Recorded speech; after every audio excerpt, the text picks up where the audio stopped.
خواردن زۆر دەبێتە کاریگەری خراپبوونی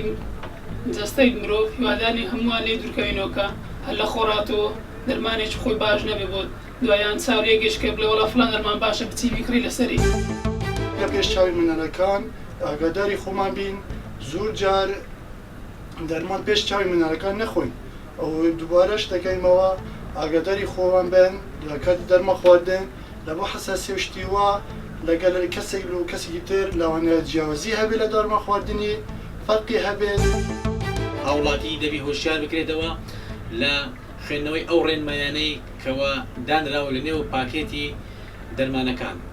و هەروەها قەدەغەکردنی ئەو شێوازە نایاسانانەی کەوە دەرمانی پێدەفرۆشێت بە شێوەی ئۆنلاین، کەواتە لێرە بە هەمووان تەواوکەری ئەو بابەتە دەبین و پێویستە هەموو لایەک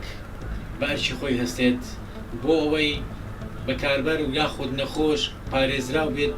لەو مضاعفاتانەی کەوە ڕوبەڕووی دەبێتەوە لە بەکارهێنانی دەرمان. ئومێدەوارم خەڵکی کوردستان هۆشیارتر و زیاتر ئاگادار بێت لە بەکارهێنانی جۆرەکانی دەرمان، هەم لە ڕووی کوالیتیەوە هەم لە ڕووی ئیشکردنی دەرمانەکانەوە. پێویستە لە خۆڕاتەوە دەرمان نەخۆیت بەبێ پرسی پزیشک، پێویستە سەردانی پزیشکی پسپۆڕی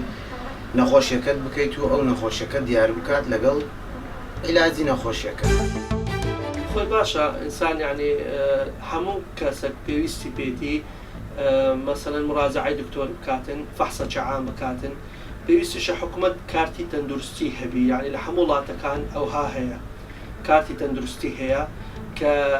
لۆ ئەو کەسانەی کە هەموو کەسێک نەک برێن نەخۆشیەکی تایبەتی هەیە یان ئەوە هەبی نا ئەو هەموو کەسێک پێویستی پێ هەیە، یعنی ئەو کارتی تەندروستیە بچی خۆی فەحس کاتە.